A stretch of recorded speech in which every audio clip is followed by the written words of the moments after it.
La característica distintiva de los habitantes de cada reino de gloria tiene que ver con el testimonio de Jesús.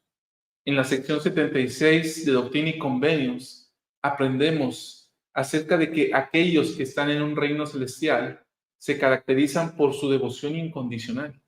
Aquellos que habitantes de un reino terrestre, si bien reciben un testimonio, no son tan valientes en ello. Y los de un reino terrestre de plano lo rechazan roto. Hoy vamos a analizar la sección 76 y el factor determinante para cada uno de los reinos de gloria. El día de hoy va a estar conmigo. ¿Ya estás listo, César? Sí, está conmigo César Freeman. ¿Cómo estás, César? Buenas tardes. Hola, muy buenas tardes, Chava. Muy bien, ¿qué tal? ¿Cómo estás tú? Muy bien, ya listo para esta transmisión. Y sabes que este es un análisis, César, que desde que yo escuché este discurso en la conferencia general, yo dije, este discurso es para un domingo. Es un discurso, la verdad es que doctrinalmente muy rico y que nos abre el panorama y nos da una percepción muy amplia acerca de cómo alcanzar esto de lo que tanto ha estado hablando el presidente Nelson sobre la vida eterna, el presidente Oak sobre los reinos de gloria. Muy bien, y pues promete que vamos a salir bastante regañados. No, no es cierto, ¿verdad? Alguna vez yo leí en el libro de, ¿cómo se llama? El de la expiación de este Callister, la expiación infinita se llama.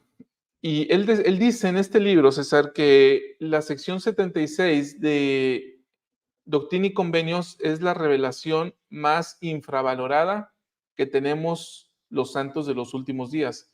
Que si hay una, y él la llama así, hay una revelación de revelaciones, es la sección 76, porque es la sección que nos establece precisamente lo concerniente a los reinos de gloria.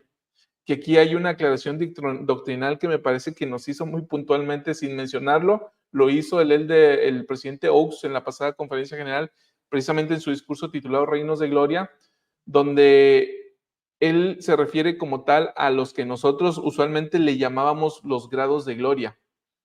Entonces, en este discurso él dice, bueno, son reinos de gloria, y efectivamente así están las escrituras. Y luego, César, regresándolo a la sección 76, esta revelación es de suma importancia, que en los santos la conozcamos al dedillo y que conozcamos el marco doctrinal de cada uno de los reinos de gloria, a fin de que nosotros podamos ver los requisitos pormenorizados que están ahí para acceder al más alto grado de gloria que concierne al reino celestial, y es lo que se conoce como la exaltación. Muy bien. El hermano Callister tiene, de hecho, varias publicaciones. Él se centra mucho en la parte de la justicia, la misericordia y la expiación, ¿no? Y creo que de eso va el libro que leíste, Chava. Sí, así es. Muy bien. Así es. En 1832, José Smith y Sidney Rigdon recibieron una extraordinaria visión concerniente al destino eterno de los hijos de Dios. En esa revelación se hablaba de 3 reinos en los cielos.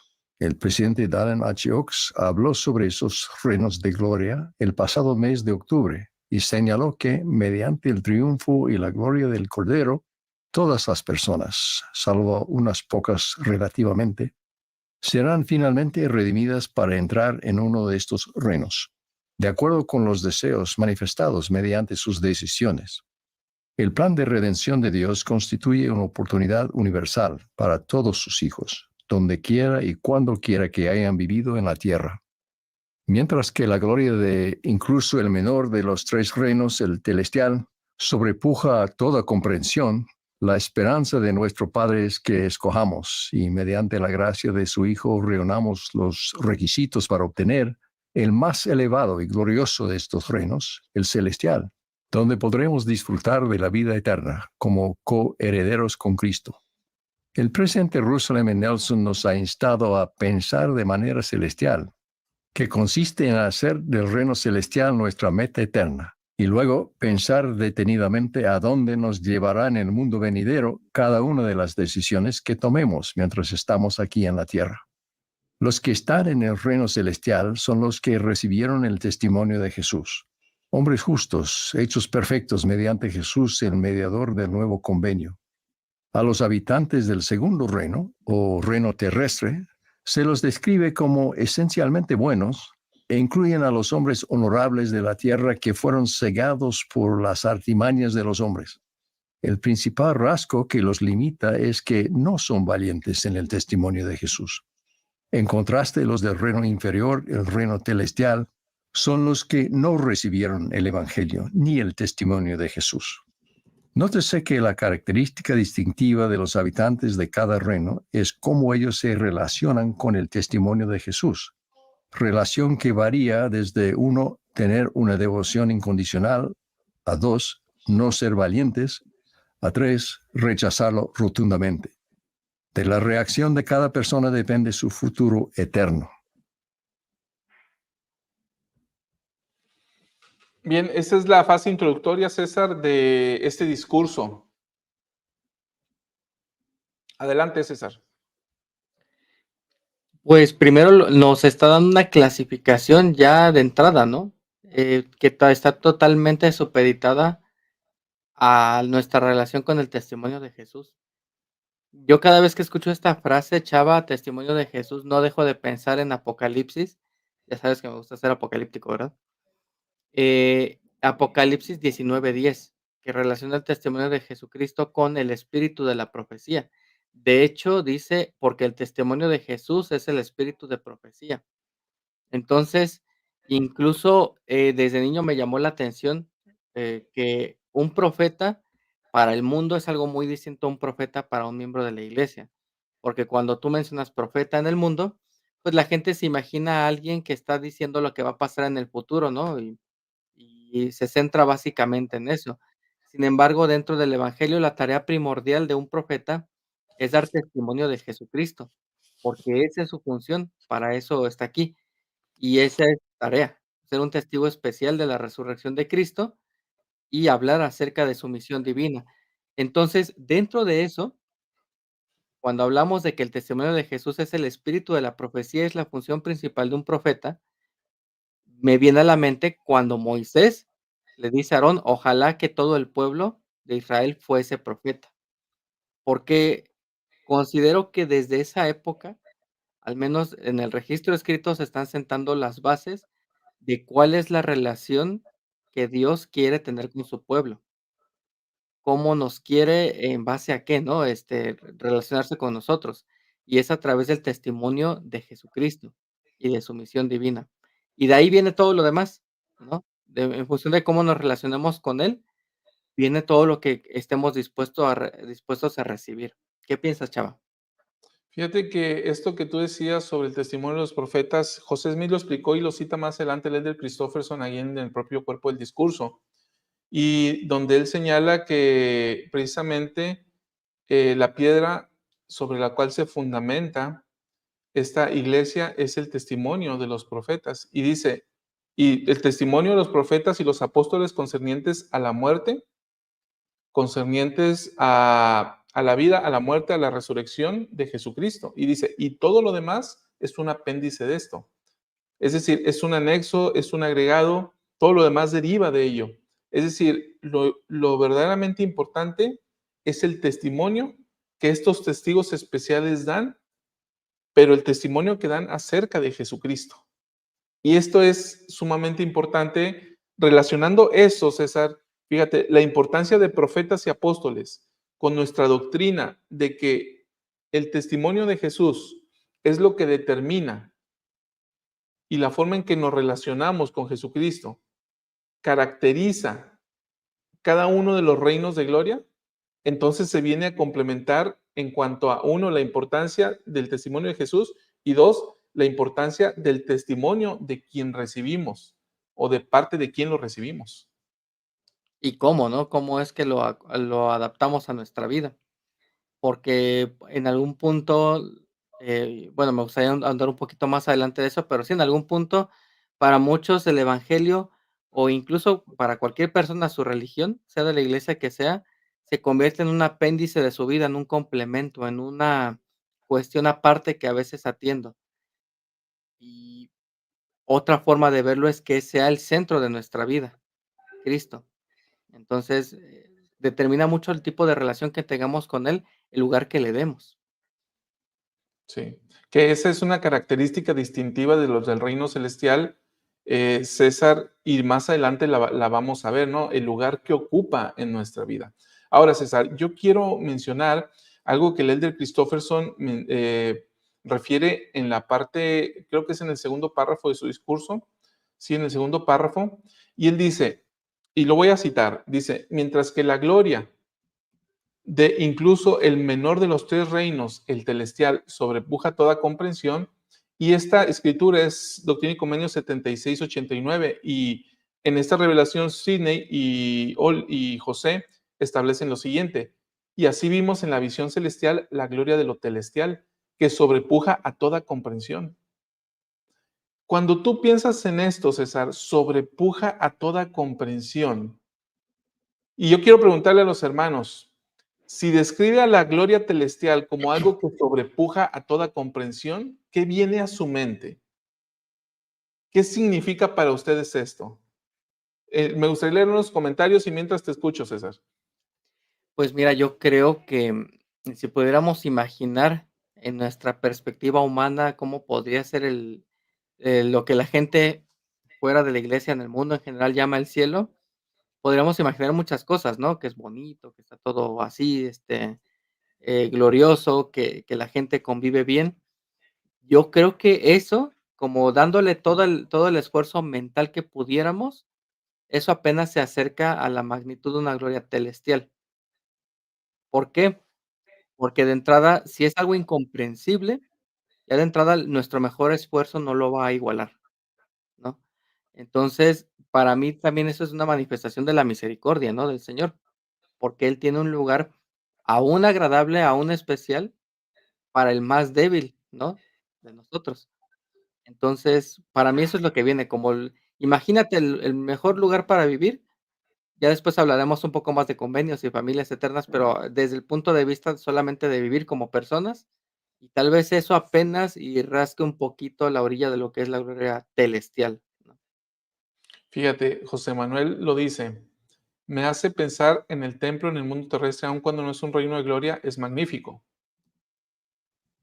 en este mundo, que abarca todo y que tiene la mayor importancia sobre los demás. Fíjate, ahorita que, de acuerdo con el comentario de José Manuel, tenemos este mundo y tenemos esta esfera y vemos cosas maravillosas, ¿no? Ujú. Es gloriosa y bella, ¿no? Como se le escribe, es gloriosa y Ajá, bella, ¿sí? Lo comprendemos porque lo vemos y porque vivimos en esta esfera. No comprendemos todo en cuanto a la forma de su creación, pero sí comprendemos la belleza de este mundo. Creo que lo comprendemos. Luego, si yo comprendo eso, significa que lo que hay en ese reino de gloria más bajo, no puedo comprenderlo. es mejor que eso, ¿no? Es mejor que esto, ¿no? Sí.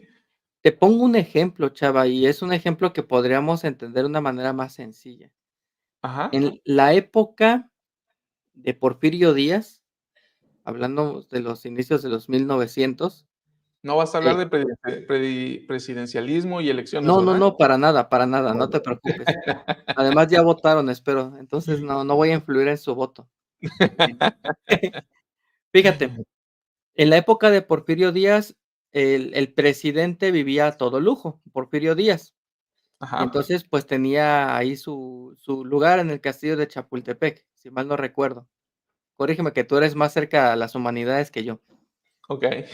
Y entonces, digamos que todo el país vivía en un nivel inferior a él. No sé si alguien equiparable, pero podríamos, por la época donde había explotación y todo lo que quieras, todo el país vivía en un lugar en una posición inferior a él. Él vivía a todo lujo, él trataba de traer como las mejores cosas de Europa para acá. Por eso se dice que incluso hoy en día nos presentamos como licenciado, ingeniero, porque dice, bueno, en México no hay títulos nobiliarios, pero hay títulos académicos, vamos a implementarlos para referirnos por ellos, ¿no?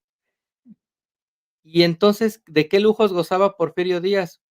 De una cocina en casa, de uno de los primeros elevadores, si mal no recuerdo, en Latinoamérica, que funcionaba muy rudimentariamente.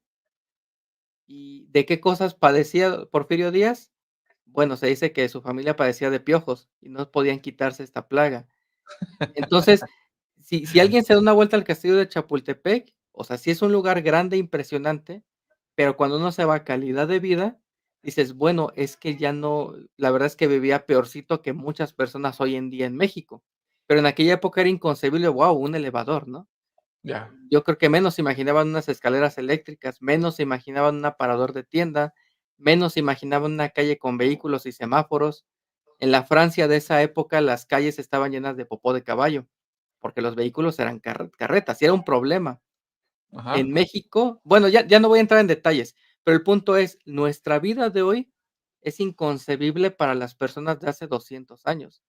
Y Sí. dirían: "Salvador, vaya, vives no como rey, vives mejor que un rey". Pero esas son tus condiciones normales que no difieren de mucha proporción, ¿no?, del país. Ya. Entonces, así yo veo esa comparación con la forma de vida en la gloria celestial. O sea, no nos imaginamos, así como la gente de hace 200, 300 años no se hubiera imaginado para qué era un semáforo, no nos imaginamos las cosas que están por venir. Entonces, al menos el vislumbrar la mejor forma de vida es un rasguñito, ¿no? La mejor forma de vida de Porfirio Díaz es un rasguñito de lo que es la mejor forma de vida de ahorita. Entonces, Entonces, ahí estamos en esa escalera. fíjate, César, entonces, con esto en mente, con esto que acabas de decir en mente, el elder Christofferson señala muy puntualmente.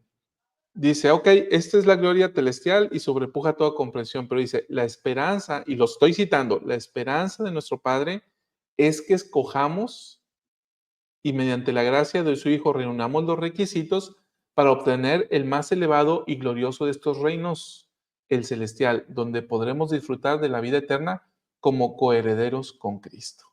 Entonces, todos, salvo unas pocas excepciones, citando al presidente Oaks, y excepciones quizás con el puño de la mano, ¿no, César?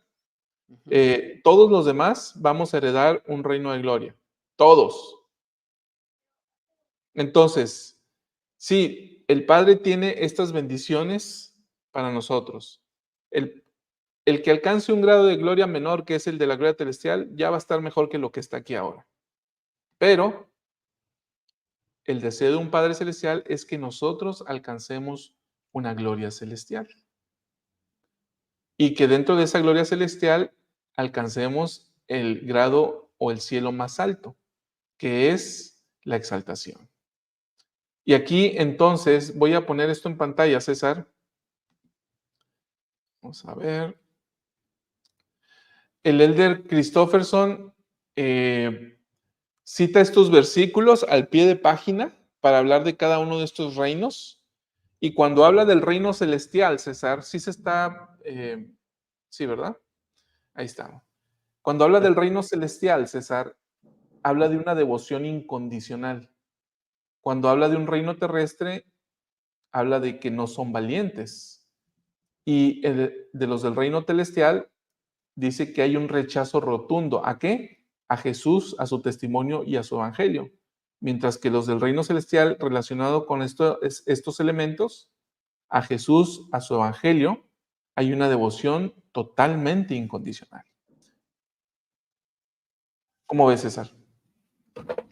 Pues ya nos está dando como muy la receta, ¿no? Casi de cocina, para poner en perspectiva nuestra vida. Y ahora sí me gustaría, eh, poner sobre la mesa, Chava, Ajá. el hecho, fíjate, hace tiempo una persona me dijo, este, es que los líderes viven fuera de la realidad, no comprenden cómo es el mundo y quieren que todos, seamos muy espirituales, pero no saben que el mundo te exige ser diferente. Entonces, pongo sobre la mesa, ¿qué tan realista, Chava, es vivir bajo una ley que nos permita acceder al reino celestial? De acuerdo con la realidad que nosotros vivimos. De acuerdo con la realidad, pero también de acuerdo con las escrituras, ¿no? no se trata solamente como de analizarlo desde el punto de vista terrenal. Digo, en Ajá. México tenemos una frase, ¿no? Dicen: "El que no tranza, no avanza". Entonces, para mucha gente se premia lo malo, se premia más que la inteligencia, se premia el tomar ventaja de las cosas.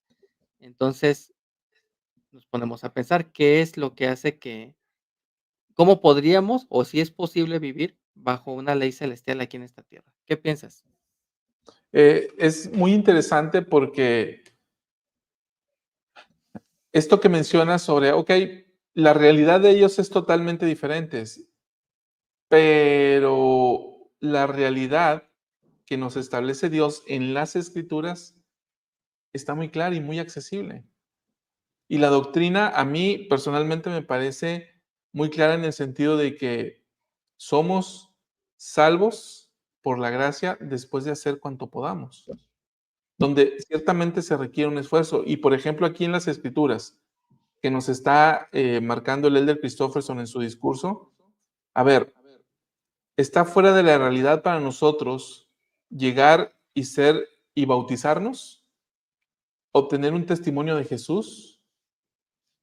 Está fuera de la realidad que nosotros alcancemos la gracia de Cristo, según el 69, versículo 69, para ser ni siquiera nosotros lo alcanzamos por nosotros mismos. Dice, son hombres justos, hechos perfectos mediante Jesús, hechos. Es decir, que nosotros no nos hacemos. ¿Está fuera de la realidad esto?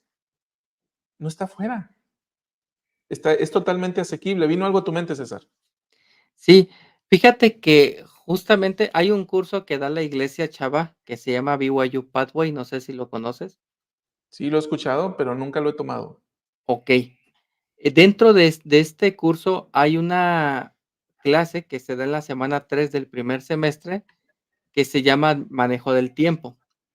Y dentro de ahí se aprende, con ejemplos de las Escrituras y de la vida de los profetas, que hay 2 formas de vivir el evangelio. Una es cuando vemos el evangelio como una responsabilidad más, y vemos al Señor como una responsabilidad que atender. Y en ese sentido lo tratamos en esa forma. ¿Qué quiere decir? Atiendo ahorita a mi familia, atiendo a mi trabajo. Cuando veo que una cosa comienza a aflojarse, le doy más vueltas y trabajo más duro en eso.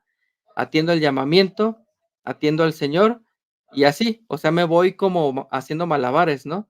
Alguien que Ajá. hace malabares, explica el interpretar, no es que esté en equilibrio total, simplemente está viendo cuál plato se va a caer para darle más fuerza y luego cambiar, y así. Esa es la doctrina Bednar, ¿eh? Esa es la doctrina Bednar. Sin embargo, ahorita estamos aplicándolo no al equilibrio de vida, sino al Ajá. evangelio y a cómo vemos a Cristo, ¿vale? Y esa es una forma, ¿no?, de ponerlo. Y entonces hay gente que piensa que por pasársela casi 24/7 en la iglesia, en todas las actividades y siendo el número uno en todo y ganando los torneos y haciendo esto, está muy cerca de Cristo. Y entonces está la otra perspectiva que enseñan en este curso, que dice: "No, tú pones a Cristo al centro de tu vida, y todo lo que haces alrededor de tu vida es para adorarlo a Él". Y si vamos a la guía de estudio para las Escrituras, déjame ver si puedo presentarlo para que vean que no estoy enseñando apostasía. Vamos a poder leer lo que es adorar. Lo voy a hacer grande, chava, para que me ayudes. Dice, adorar es amar y reverenciar a Dios y rendirle servicio y devoción.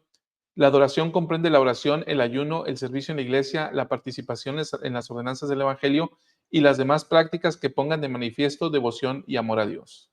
Muy bien. Y entonces, en todas las demás prácticas, aquí la invitación, por acá está el curso, miren, por aquí andaba. Perdón, está en inglés, pero todas las prácticas que hacemos alrededor, escuela, familia, trabajo, lo que sea, está enfocado en adorar. Entonces, ¿qué significa? No voy a estar cantando himnos a lo mejor en el trabajo, ¿no? Mientras estoy atendiendo el mostrador en el McDonald's, pero sí tengo ese propósito de para qué estoy trabajando. Sí, para tener un ingreso, para tener una educación, para fortalecer a mi familia y para cumplir metas eternas. Para eso trabajo. ¿Para qué paso tiempo de juego con mis hijos? ¿Solamente para gastarlo con ellos y que crezcan y no me digan, eres un mal padre? ¿O para realmente fortalecer un hogar que yo pueda presentarle al Señor como un hogar digno de entrar en su reino? Entonces, ¿para qué hago las cosas? Es el que nos puede ayudar a que todo lo que hagamos en esta vida se centre en adorar a Cristo. Y entonces, ahora sí, todo lo que hagamos, ya no estamos malabareando entre que suelto y no el evangelio, sino que estamos viviendo el evangelio en cada actividad de nuestra vida. Entonces, ya ahí cobra un sentido distinto. ¿Quiero un aumento de sueldo, un mejor trabajo? Sí, ¿y cómo me va a permitir adorar? ¿O no es el momento? Porque entonces comenzaría a descuidar ciertas cosas. ¿Y qué tengo que hacer para que pueda con todo, no? Pero todo centrado en Cristo. Y esa es la otra perspectiva en la que sí se puede vivir el evangelio. Cuando los misioneros regresaban aquí a México, el área preparó un folder, eh, y en eso citaba una frase del presidente Packer, donde les explicaba a los misioneros que, de hecho, ellos estaban viviendo el evangelio 24/7, pero ahora ya no iba a ser así. No iban a estar metidos predicando 24/7, pero sí podían hacer, vivir el evangelio siempre, y lo asemejaba a la levadura. Un poco de harina leuda toda la masa. Entonces, ya no estás 24/7 predicando, ya estás trabajando, ya estás en la escuela, pero si tu centro es el evangelio, eso leuda toda la masa. Y muy a mi forma de ver las cosas, chava, tengo una experiencia que una vez tuvimos con un instructor del CCM. Este instructor era muy, querido por muchos hermanos, era del barrio, y todos lo veíamos bien espiritual, ¿no? Yo en esa época era Has. Y entonces una vez nos dijo: "Bueno, ustedes ven mérito en mí, pero la verdad es que yo estoy siempre trabajando y envuelto en un ambiente de la iglesia. Yo admiro mucho a los hermanos", y nos citó algunos hermanos y algunos líderes, porque ellos salen al mundo a trabajar, conviven en el mundo, están en una vida completamente rodeado de no miembros, pero ellos mantienen el espíritu, y ellos se mantienen y mantienen su enfoque en el Señor. Dice: "A mi perspectiva", su perspectiva de empleado de la iglesia, "ellos tienen más mérito que yo, porque ellos no están obligados, pero lo hacen". Y yo, bueno, pues yo estoy rodeado siempre de cosas relacionadas al evangelio. Entonces, resumiendo todo, chava, nuestra vida sí puede estar completamente enfocada en Cristo, siempre y cuando todo lo que hagamos en nuestras actividades estén enfocadas a adorarlo a Él. Y entonces, créeme, no vas a tener como esa tentación de copio o no en el examen. Híjole, ¿le doy mordida al juez o no? Sino que ya tienes como el enfoque bien hacia dónde quieres ir. Y ya las decisiones están prácticamente tomadas, ¿no? Y vuelvo a poner esto sobre la pantalla, César, lo que estábamos viendo previamente, porque precisamente relacionando todos estos conceptos que tú has mencionado, es que aquellos que desean un reino celestial, que este es el enfoque primordial del discurso, es que mantienen una devoción incondicional hacia ese testimonio de Jesús. Y aquí es donde entra esta fase que tú estás viendo y esta perspectiva que estás planteando, ¿no? Todo gira, todo lo que hacemos gira alrededor de una adoración al Señor, de hacerlo con propósito, sea la labor, la faceta o lo que estemos desempeñando. Así que, bueno, sobre la tesitura de que, ¿qué es el factor preponderante para determinar o que determina el reino de gloria que hemos de recibir? Lo que enlaza doctrinalmente a cada uno de los reinos de gloria es el testimonio de Jesús y cómo actuamos frente a él. Resumo, ¿no? Los de un reino celestial son incondicionales. Los de un reino terrestre no son valientes. Y el elder Christofferson habla de los del reino celestial como un rechazo profundo. Entonces, en esta tesitura vamos a ir viendo, César, en la siguiente fase del discurso, el elder Christofferson va a responder, bueno, en esta primera fase, lo primero que necesitamos entender es qué es un testimonio de Jesús. Y es el primer el planteamiento que él hace. Así que vamos a escucharlo a él de su propia voz. ¿Qué es el testimonio de Jesús?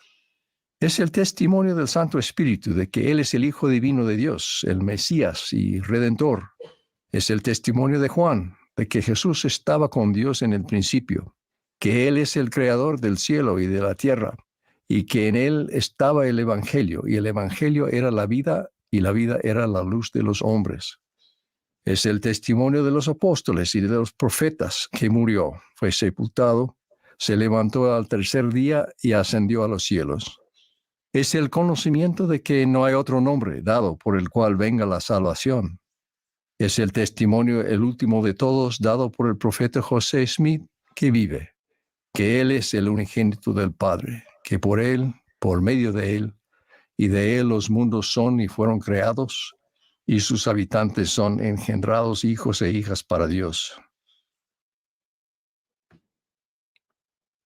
Bien, ahí en esto que está en pantalla es una síntesis de las expresiones que él vertió en este apartado. César, el día de hoy fue día de testimonios en nuestras unidades alrededor del mundo. Primer domingo de mes, domingo de ayuno y testimonio.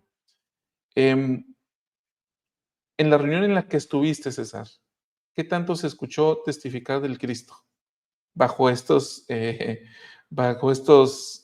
expresiones que está en pantalla? No me hagas esto, chava.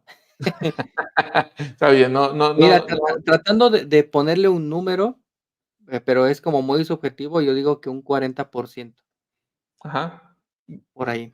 Sí, 30, Mucho, sí, 60%, sí. y la mayoría los niños. Entonces, la mayoría de los hermanos, ya somos nosotros un poquito más, tercos con otras cosas, y hablamos experiencias, hablamos impresiones, damos discursos. Por ahí tuvimos un discurso de cómo dar testimonios el día de hoy. Este, pero yo valoro mucho el testimonio de los pequeñitos, porque ellos siempre empiezan diciendo: "Yo sé que Jesucristo vive". Bueno, al Ujú. menos aquí. Y creo que con eso ya están del otro lado, ¿no? Fíjate, César, me encanta la forma en que el Elder Christofferson comienza diciendo que es un testimonio de Jesús. Un testimonio de Jesús, dice él, es el testimonio del Espíritu Santo. Entonces, nosotros, para tener acceso a la vida eterna, ¿qué necesito? Un testimonio de Jesús. Después voy a ver cómo reacciono ante ese testimonio. Si soy valiente, si no soy valiente, si lo rechazo. Bueno, yo recibo ese testimonio de Jesús a través del Santo Espíritu. Em, César, cuando enseñamos y transmitimos el Evangelio, ¿qué tanto enfoque real le damos, César, a la labor misional para enfocarnos en que todos los que vamos llegando a la iglesia lleguemos a saber que Jesús es el Cristo? ¿Lo dejé muy ambiguo? Sí, como que no lo entendí mucho. Es que no me estabas poniendo atención, estás viendo los mensajes, César. No, no, no, no. Sí traté como de captar la pregunta, pero, Mi ¿qué mi tanto enfoque misional tenemos? En el enfoque misional, en la predicación misional, ¿nos enfocamos más en que lleguen a saber sobre José y el libro de Mormón o nos enfocamos sobre que las personas lleguen a saber que Cristo es su Salvador?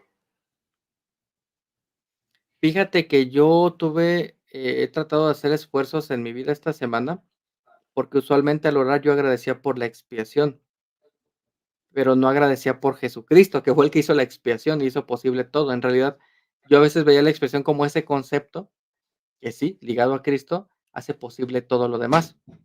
Pero la expiación fue hecho por Cristo. Y eso Ajá, yo ya no lo decía directamente. Te agradezco por la expresión. Ahora ya doy gracias por Jesucristo, que nos pudo salvar y llevó a cabo la expiación.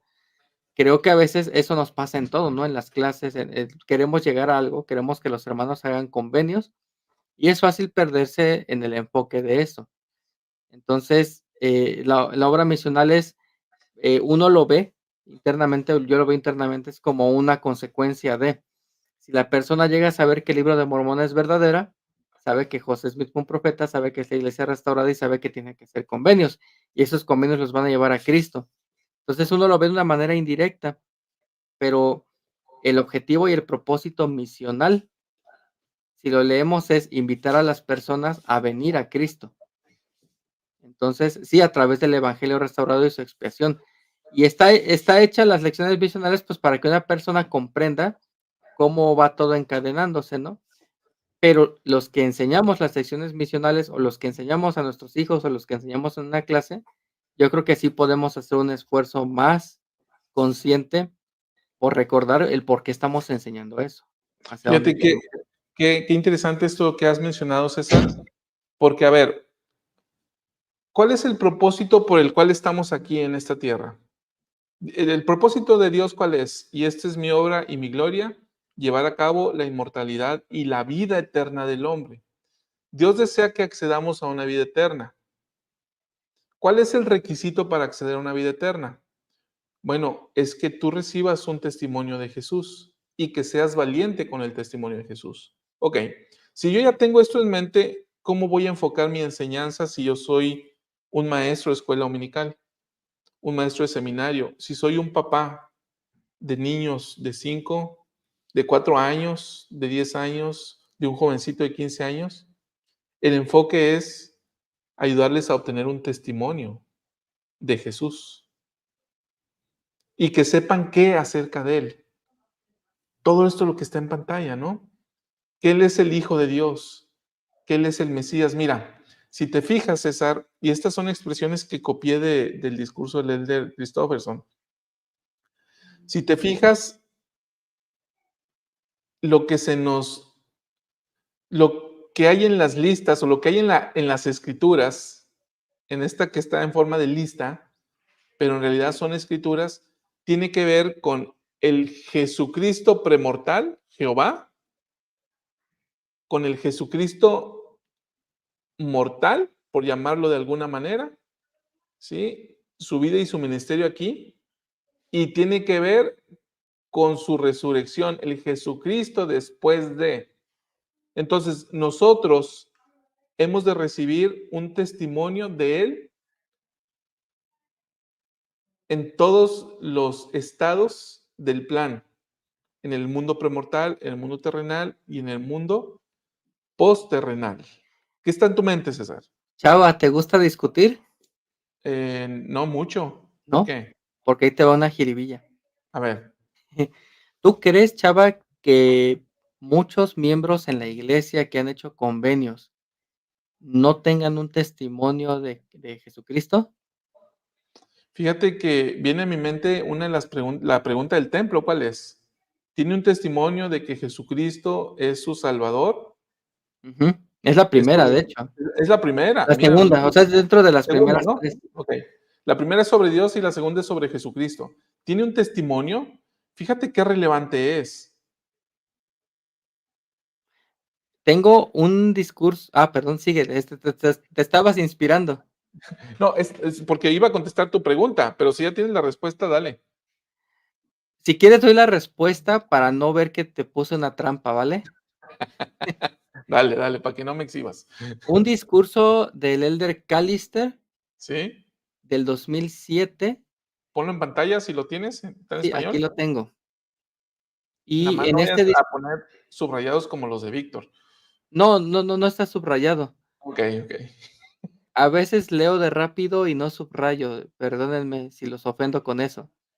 El Pero Elder el dis Callister, yo lo he escuchado y leído, ajá, que, y de hecho lo menciona en este libro que yo te mencionaba sobre la expresión infinita, Tad Callister, pero de no es que, el mismo, es otro. es Bueno, otro es Callister. Tad Callister, con razón no lo reconocí ahí en la foto, o en el. Tad Callister justamente dice eso, que no entendemos la expiación como deberíamos y que no la estudiamos como deberíamos. Bueno, vamos a Ajá, poner a pelear a los Callisters a entonces. ver, Mira, en este discurso 2007, octubre, él relata esta experiencia de el joven Ever J. Grant, ¿te suena ese nombre? sí me suena, pero no de joven. Bueno, dice, cuando se llamó al joven Ever J. Grant de 23 años para servir en calidad de presidente del Stacatuel, él le dijo a los santos que creía que el evangelio era verdadero. El presidente Joseph F. Smith, consejero de la primera presidencia, preguntó, Ever, dijiste que crees en el evangelio con todo tu corazón, pero no compartiste tu testimonio de que sabes que es cierto. ¿Acaso no sabes con certeza absoluta que este evangelio es verdadero? Y ahora síguele, chava. Heber contestó, no lo sé. Entonces Joseph F. Smith se volvió a John Taylor, presidente de la iglesia, y dijo, estoy a favor de que anulemos esta tarde lo que hicimos esta mañana. No creo que ningún hombre que no tenga un conocimiento perfecto y duradero de la divinidad a esta hora deba presidir una estaca. El presidente Taylor contestó, Joseph, Joseph, Joseph. Lo sabe tan bien como tú lo sabes. Lo único que no sabe es que él lo sabe. En pocas semanas ese testimonio creció y el joven Heber J. Grant derramó lágrimas de agradecimiento por el testimonio perfecto, duradero y absoluto que vino a él. ¿Qué tal, chava? Yo creo que el evangelio, con la iglesia está evolucionando, ¿no? Constantemente, está recibiendo revelación, pero el continuo es que tenemos la forma de enseñanza adaptada para que hasta el más débil de los santos pueda llegar a ser como nuestro Padre Celestial, porque Él no hace acepción de personas. Entonces, yo creo, bueno, ese ya es opinión mía, ¿no? Primera de Firman 1:3.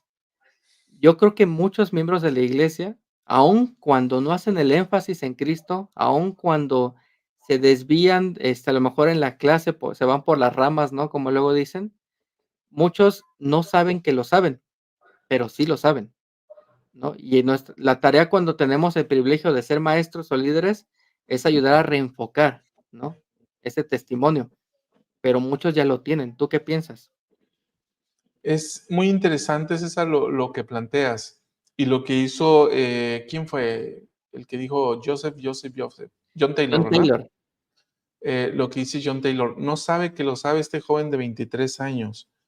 Am, fue David A. Bednar, ¿no, César? El que dijo, una cosa es saber que Jesucristo es tu Salvador, es el Salvador. Una cosa es saber que Jesucristo es el Salvador y otra cosa muy diferente es saber por un testimonio personal y directo que Él es realmente tu Redentor.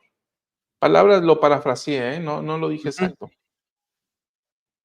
César, yo creo que es muy importante que lleguemos a saber que Cristo es el Salvador y es más importante que lleguemos a saber que Cristo es nuestro Salvador, que hayamos sentido en nuestra vida el poder redentor, el poder fortalecedor, el poder sanador, el poder habilitador, que hayamos sentido la influencia de Jesucristo en nuestras vidas y que entonces podamos decir con toda seguridad y como lo vemos aquí en pantalla, que podamos testificar, Jesucristo es el Creador, Él es la luz y la vida del mundo. Él murió, fue sepultado, resucitó al tercer día. Él es el unigénito del Padre, Él vive. Que podamos decirlo así, César, es imprescindible para efecto de lo que estamos hablando concerniente a la vida eterna. Y que cuando nos hagan, creo, César, me haces reflexionar en esto, cuando nos hagan esa segunda pregunta de la entrevista para la renovación, para la renovación de la recomendación del templo, cuando nos pregunten, ¿cree usted que Jesucristo es su Salvador y su Redentor? Que profundicemos y que veamos que esto tiene que ver con la vida eterna. Esa pregunta no está en abstracto ahí, sino es tan fundamental que tiene un impacto en la vida eterna. Una de las cosas creo que es, y eso lo dijo el Salvador, y esta es la vida eterna, que te conozcan a ti, el único Dios verdadero, y a Jesucristo a quien has enviado, es justamente llegarlo a conocer. Otra forma de entender cuando se habla del juicio, ¿no? Y que se apartarán los justos de los injustos, dice, apartaos de mí que nunca os conocí. Pero otra forma de traducirlo es apartaos de mí que nunca me conocieron. Entonces es conocerlo. Y para conocerlo necesitamos establecer una relación personal con él. No solamente es el testimonio, y aquí tomo lo que dice Jesús Pérez, no es lo mismo, es muy diferente creer en Jesucristo que creerle a Jesucristo. Eso es lo que dijo Bednar. Ah, bueno, pero Sí, lo parafraseó Jesús Pérez. sí, más o menos sí. Okey, este, ahora, para nosotros, ¿qué relación tenemos con Él? ¿Qué tipo de búsqueda hacemos de Él? ¿Cómo lo hacemos parte de nuestra vida? ¿Cómo lo hacemos parte de nuestras preocupaciones y también de nuestros logros? Entonces, y sobre todo, ¿cómo hacemos parte de nuestra vida sus mandamientos? Porque sí, yo creo que hay hermanos que tienen un testimonio de Cristo, pero aún así les cuesta cualquier mandamiento, ¿no? Así nosotros también. Yo creo que, Chava, yo puedo hablar por mí, ¿no? Yo sé que Jesucristo es mi Salvador, pero también yo batallo mucho con mi carácter, mi temperamento como padre, y trato de mejorarlo, pero no soy perfecto, ¿no? Ni creo que lo pueda hacer en esta vida, al menos en ese aspecto, y en muchos otros. Digo al menos porque hay una perversión relativa, ¿no? Uno puede ser perfecto en ciertos mandamientos, como pagar perfectamente bien tu diezmo, pero la realidad es que nuestra condición humana siempre va a estar presente, ¿no? Entonces, y así hay hermanos, ¿no? Que tienen un testimonio de Cristo y batallan con el día de reposo, batallan con el pago de diezmo, batallan con la ley de castidad, y entonces lo intentan, lo intentan, lo intentan y caen, y luego lo vuelven a intentar. Entonces, Que, perdón, César, que eso tiene que ver con el siguiente apartado. ajá, Ok, ya recibo un testimonio, ¿qué hago? ¿Sí? ¿qué hago con él? ¿Sí? Y después del siguiente apartado, voy a volver a citar algunas cosas que hemos visto en algunos devocionales de los de Pathway, donde nos ayudan también a tener ánimo, porque a veces nos sobreexigimos en ciertos aspectos y por fallar un poco tiramos la toalla, ¿no? Entonces, yo creo que me gustaría cerrar este pedacito del discurso, o este pedacito de la presentación, con el hecho de que sí, la mitad es tener un testimonio específicamente de Cristo y la otra mitad es establecer una relación estrecha con Él. César, pregunta aquí José Manuel, si contestamos en la entrevista para el templo, entiendo que sí, que es nuestro redentor, ¿quiere decir que sabemos que el Espíritu ya nos redimió? Cuando yo tengo una pregunta para ti, José Manuel, cuando tú dices que ya nos redimió, ¿significa que ya te selló para vida eterna? ¿A eso te refieres? Porque si es así, mi respuesta sería no. Pero si solamente estás respondiendo que sabes que Él es tu redentor porque te ha perdonado y has sentido su poder redentor en tu vida, entonces la respuesta se limitaría a eso. César, hay una escritura que cita el Elder Christofferson en su discurso, que está en la sección 76, y es una expresión que suena mucho entre los santos porque está en la película de José Smith el profeta, cuando están construyendo el templo, que está en la película, está en los templos, está en los escalones del templo de Nabú, me parece. Está totalmente fuera de tiempo, es anacrónica esa escena, porque eso está en la sección 76 que se había recibido unos 12 años antes. Entonces, dice José Smith en la sección 76, y ahora, después de los muchos testimonios que se han dado de él, este es el último, este es el testimonio, el último de todos, que nosotros damos de él, que vive, porque lo vimos, sí, a la diestra de Dios, y oímos la voz testificar que él es el unigénito del Padre. Yo siempre, César, me había preguntado qué significaba esta parte.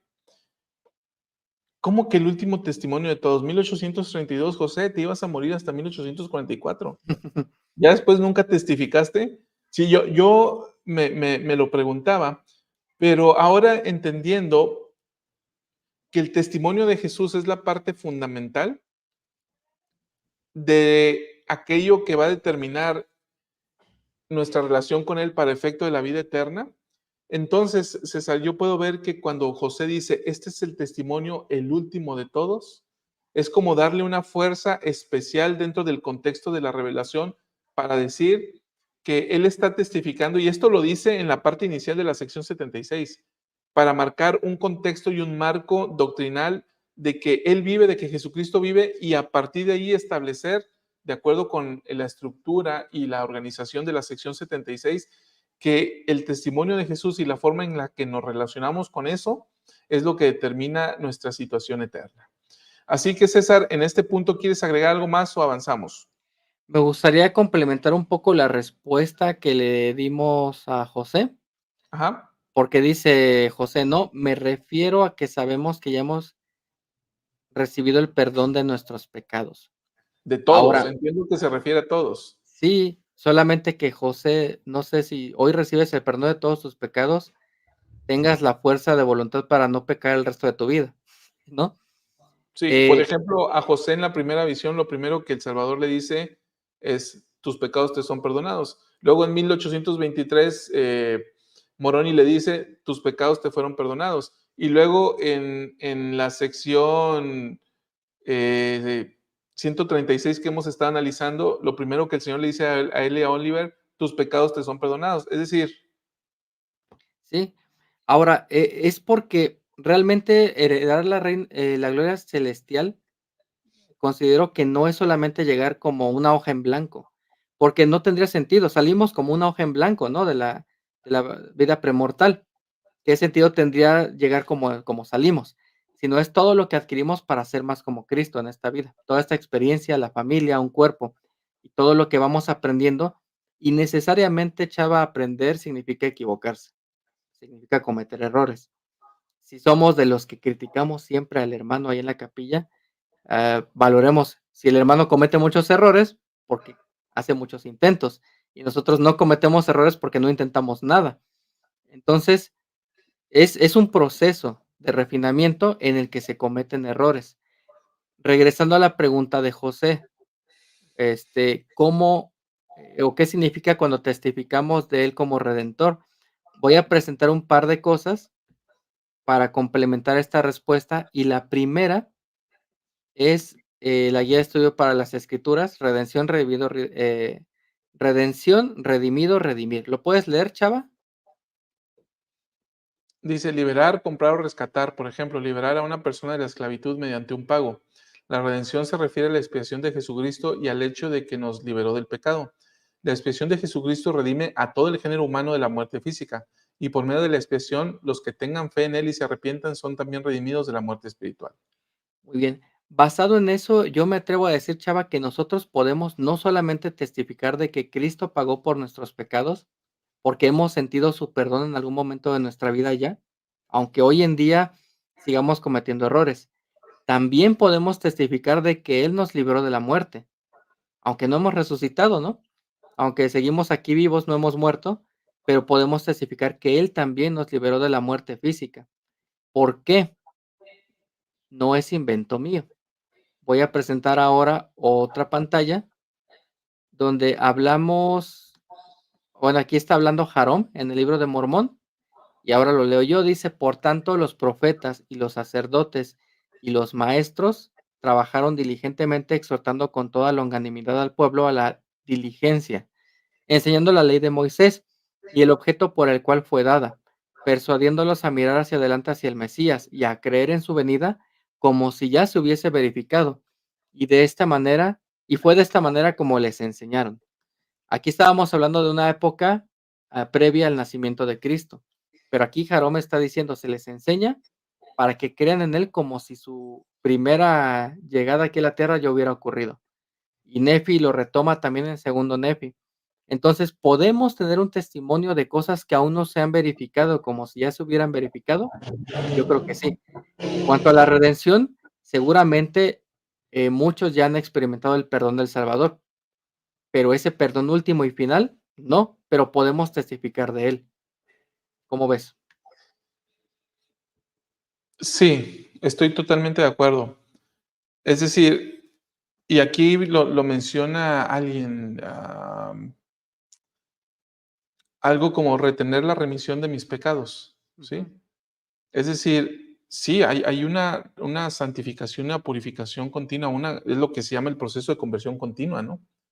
Y el proceso de conversión continua, pues precisamente implica que aunque ya no tengo más deseos de obrar mal, como parafraseando al rey Benjamín, no soy infalible y voy a fallar en algo, de tal manera que va a ser necesario que me arrepienta de eso. Entonces, sí, sí lo veo como como un proceso, César, y sí lo veo como la posibilidad de testificar que Jesucristo es mi redentor porque me ha perdonado de algunas cosas, pero hay otras cosas que a lo mejor necesito arrepentirme, o hay otras cosas con las que no he reflexionado, o hay pecados que voy a cometer en el futuro. ¿Sí? ¿Sí estoy en la línea o no estoy en la línea, César? Sí, estoy totalmente de acuerdo. Y, oye, Chava, ¿puedo romper con la solemnidad que llevamos? ¿Vas a contar un chiste? Más o menos. ¿Te acuerdas que te conté que si Elisheva agarraba tu teléfono? Ándale, ahí está. Así que le mando un saludo. No sé si fue Saría o fue Irán, pero hola. ¿Quién crees que Hola a sea? los dos por si las dudas. Salúdale, Irán. Yo digo que fue tu hijo de 4 años.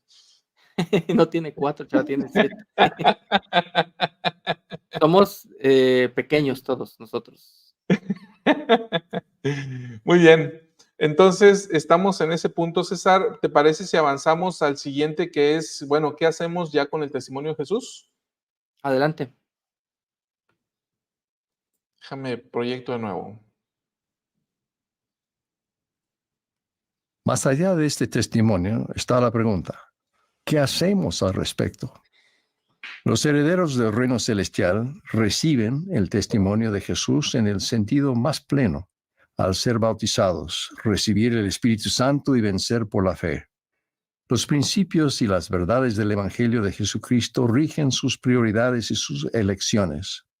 El testimonio de Jesús se manifiesta en lo que son y en lo que están llegando a ser.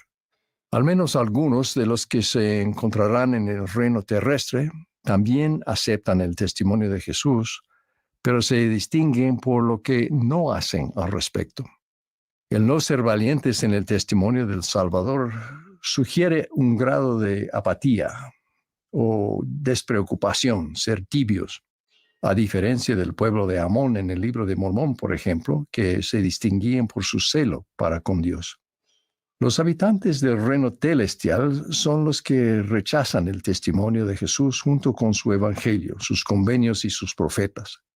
Abinadí los describe como habiendo obrado según su propia voluntad y deseos carnales, nunca habiendo invocado al Señor mientras los brazos de la misericordia se extendían hacia ellos, porque los brazos de la misericordia sí se extendieron hacia ellos y no quisieron. Bien, César, para mí, César, esta parte del discurso fue de mucho aprendizaje, sobre todo al leer los pies de página, las escrituras que están ahí. Y aquí en esta imagen que se está proyectando, sinteticé las ideas del Elder Christofferson en cuanto a cada uno de los reinos sobre la valentía en el reino, en cuanto al testimonio y qué hacer con ese testimonio, porque dice, los del reino celestial reciben un testimonio y hacen esto. Los del reino terrestre se distinguen más bien por lo que no hacen tras haberlo recibido, y los del reino celestial dice, estos ni siquiera, ¿verdad? Estos lo rechazaron por completo ese testimonio.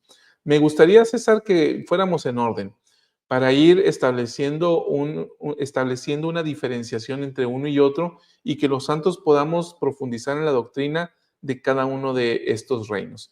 Vamos con el primero, César, sobre el reino celestial. Terrestre. Celestial. ¿Reciben el testimonio? ¿Ese? Sí. No para Recibe. leerlo, sino para comentarlo. Ah, ok. Pero de esto que estás, perdón, Chava, me perdí completamente. De esto que estás presentando. Estos son un listado que hace el Elder Christofferson en su discurso, ¿no? No son palabras mías ni nada. Es la lista que él establece.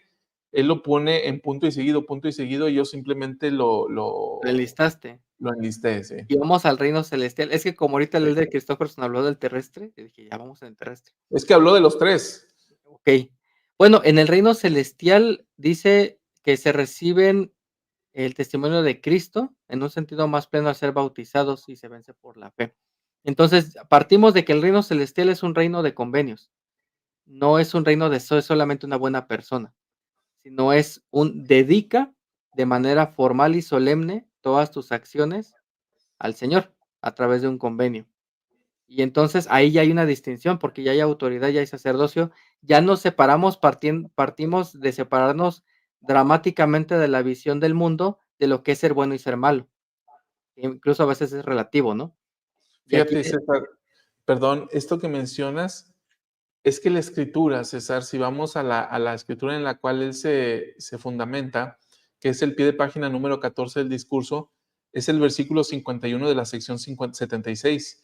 Y dice, estos son los que recibieron el testimonio de Jesús y creyeron en su nombre y fueron bautizados según la sepultura. Entonces, y más adelante dice, y recibieron el Espíritu Santo por la imposición de manos por parte de aquel que tiene la autoridad. Y ya no, hasta ahí se quedan estos versículos, ya no alude a más ordenanzas, pero lo que voy es que lo puntualizo porque tú dices, los del reino celestial son un pueblo de convenios. Y es uno de los grandes énfasis que está haciendo el presidente Nelson. así es. O sea, podemos aquí obviar el resto de las ordenanzas, pero el bautismo ya es un convenio. Y de hecho, uno de los más importantes. ¿Por qué? Porque si tú no eres digno de renovar tus convenios al participar de la Santa Cena, pues para nada podrías entrar al templo, ¿no? Entonces, yo creo que es el mejor ejemplo que se puede dar porque es la puerta y es donde se hace el convenio de servir a otros, de recordarlos siempre, de guardar sus mandamientos. Es donde nos dedicamos completamente a tener una relación estrecha con Él. Sí. Ahora, César, fíjate, de esta lista me llama la atención el último. El elder Christofferson dice, se centran en alcanzar la medida de la estatura de la plenitud de Cristo. Y él cita precisamente la escritura que está en Efesios 4:13, que dice, hasta que todos lleguemos a la unidad de la fe y del conocimiento del Hijo de Dios, a un varón perfecto, a la medida de la estatura de la plenitud de Cristo. Entonces aquí, César, aquí entran varias cosas, ¿no? Entra esta parte de somos salvos por la gracia después de hacer cuanto podamos. Entra este concepto doctrinal de alcanzar la medida de nuestra creación y también entra esta doctrina sobre, que está en Doctrina y Convenios 131, ¿no?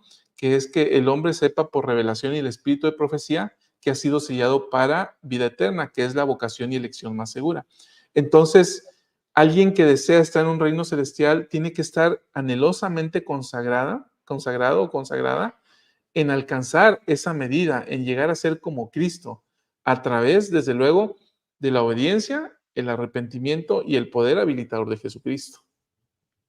Y eso crea una manera, ¿no? De hacerlo parte de nuestra vida, de conocerlo, porque a través de las tribulaciones, de la tentación, porque aquí nos espera que una persona, después de ser bautizada, ya no sienta tentación, ¿no? O Sí, sea, a través de eso, la persona pueda acudir a la expiación, nosotros podamos acudir a la expiación y buscar fortaleza, y al hacerlo vamos a conocerlo más. Voy a espero que no me excomulguen por lo que voy a decir, porque ya vi que por aquí está un elder, pero una vez escuché a un hermano evangélico decir algo que me gustó mucho, y él ajá, dice: "No somos buenos para que Cristo nos salve, somos buenos porque Cristo nos salvó", como para agradecerle. Eso él lo ve desde esta perspectiva. Y entonces, ¿qué significa? ¿Por qué me gustó? Porque, el hermano hablaba sin darse cuenta de un cambio de corazón, de un cambio de naturaleza, de lo mismo que hablaba el rey Benjamín. Hoy, en una clase con los jóvenes, les ponía el ejemplo del huracán Otis en Acapulco. Llegó el huracán, destruyó todo, pero una de las cosas que destruyó durante 3 días fue el orden público. No había autoridad, no había policías, no había cámaras, no había nada, no había gobierno. Por 3 días al menos fue así. ¿Qué hizo la gente? Comenzó a saquear, comenzó a robar. No voy a decir que todos, ¿no? Porque eso sería ponerle una etiqueta, pero sí que muchas personas comenzaron a hacer cosas que usualmente no harían. Uno podría decir: "No, pues es que fueron las personas que usualmente roban a robar". No, no fue así. Fue mucha gente que tiene un trabajo, que tiene una vida que uno puede decir, bueno, una vida buena, y en ese momento, cuando se quita la regla, la persona hace todo aquello que le prohibieron. y se desinhibe.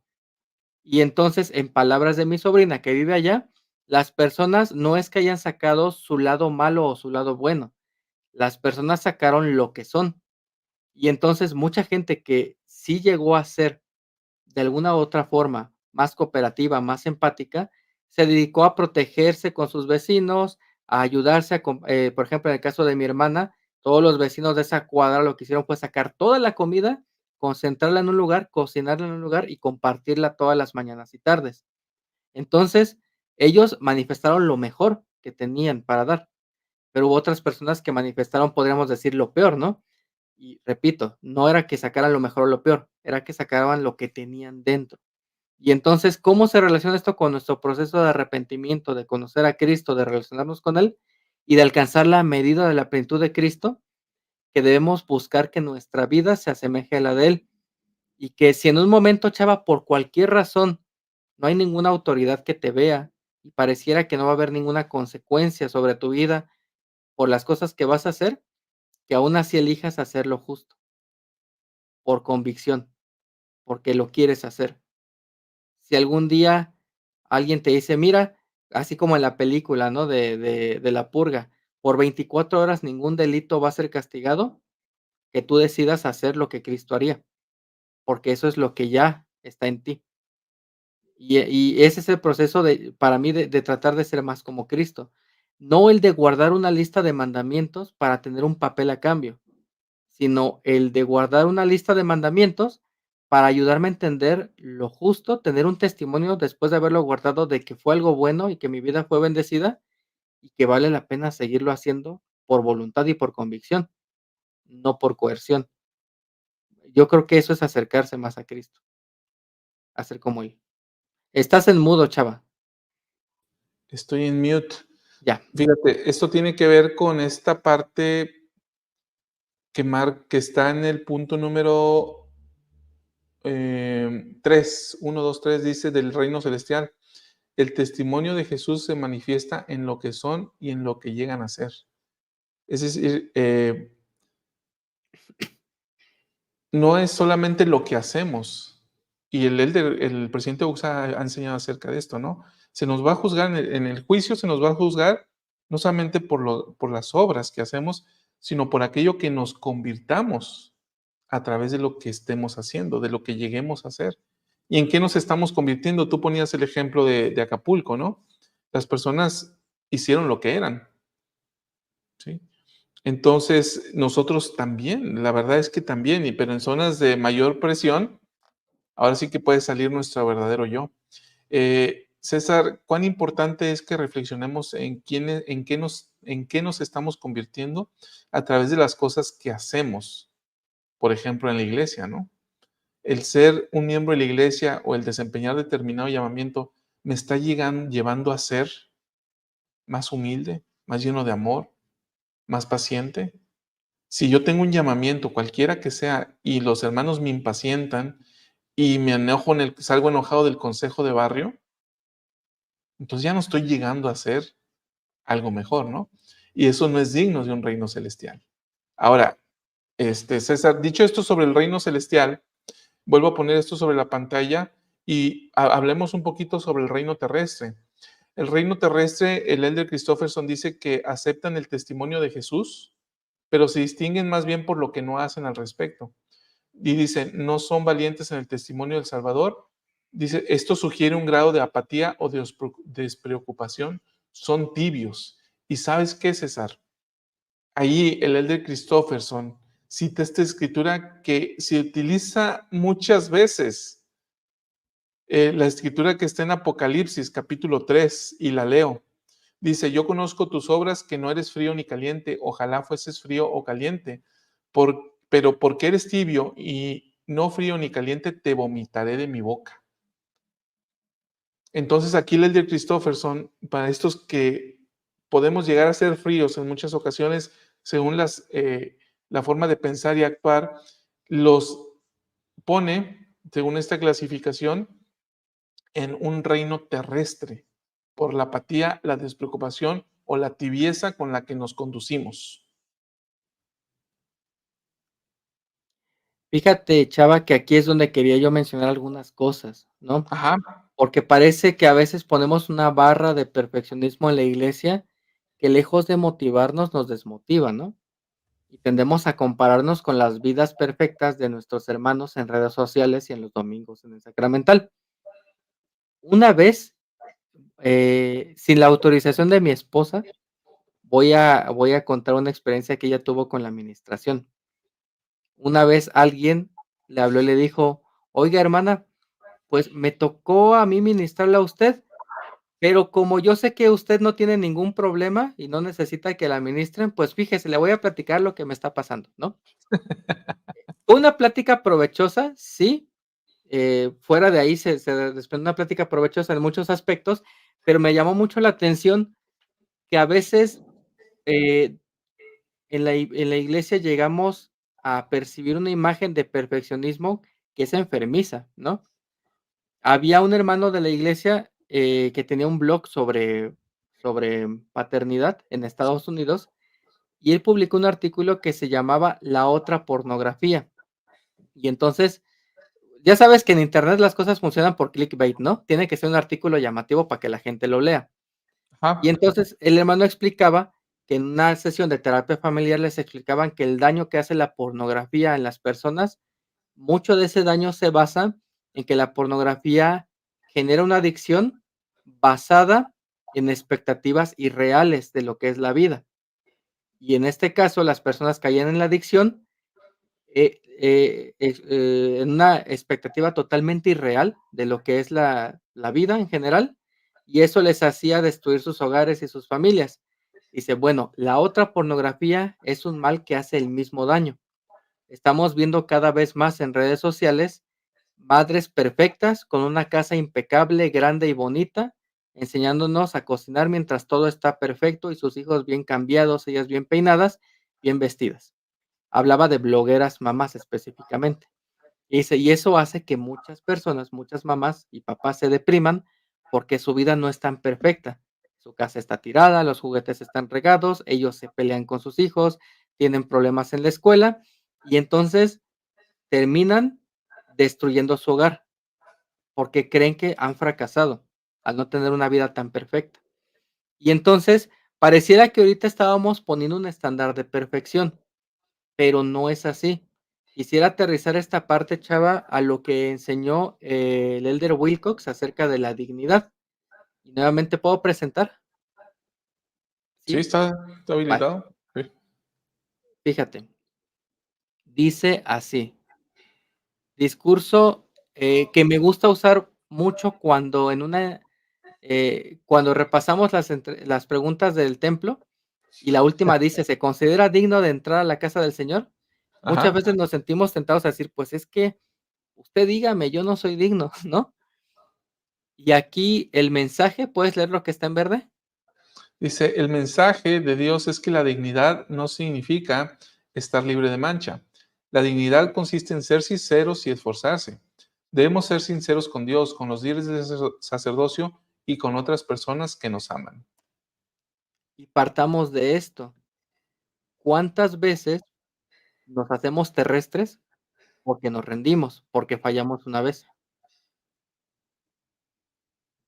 Y eso nos puede pasar, porque decimos: "Híjole, es que mi vida no es tan perfecta como la de mi líder o como la de este hermano". No, pues nunca voy a llegar ahí. Y entonces puede pasar lo que dije al principio, es que la iglesia no es la realidad. Y así, pues ya para qué me esfuerzo, para qué acepto llamamientos, para qué le echo ganas, ¿no? Pero la dignidad consiste en ser sinceros y esforzarnos. Y aquí citó lo que hablábamos hace rato de la clase de Pathway. Hay una clase que habla de errores de pensamiento, y uno de estos errores de pensamiento es rendirse. Y ponen el ejemplo de cuando nosotros hacemos ejercicio y dieta.